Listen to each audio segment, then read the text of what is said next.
Golden Festival ango festivala zêrên ku jî hêla welatên Balkan ve tê birêvebirin her sal li Niwyorkê tê lidarxistin.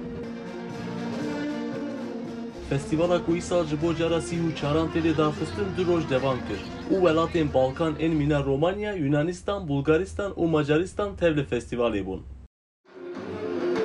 Christopher Marchena ku yek jî beşdarên festivalê ye got ku ev ji 16 saliya xwe vir de tev li vê festivalê dibe û wiha domand.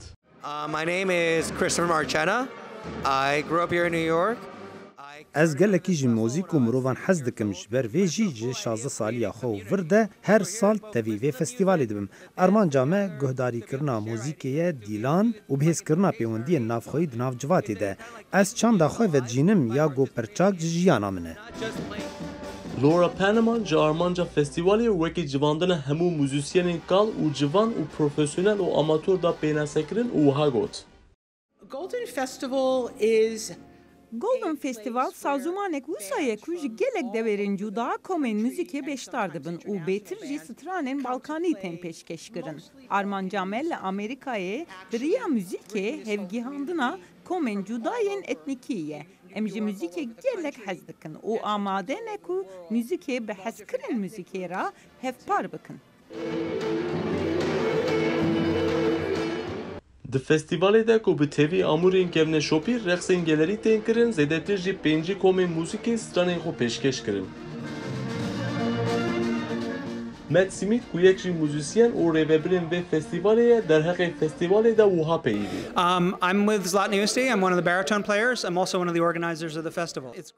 Festivala cara pêşîn bi beşdariya 105 kesan bû. Niha hejmara beşdara nêzî 40,000 kesan e. Ev saziyek mezin e û pê serbilind mirov gelek pê kêfxweş in.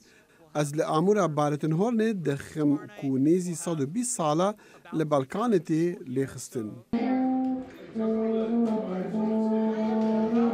Festivala ku tê da berhemên destî yên hunerên kevneşop ên Balkanan hate firotin gelek rengîn bû. Firoşkara herî kûçika festivalê Karîn Kozulu wiha çîroka wan xemn û xiştên ku bi destê xwe çê dike got. Ji destpêkê de min ji bo hezkirinek an ku wekî karkeyfekê ev gerdeniye çê dikirin. Lê ev 2 salên van xemlûxişran ji bo festivala Golden çê dikim û li vir difiroşim. Hemû ne gerdenî ne, hin ji wan ji bo xemlên zendanê ne.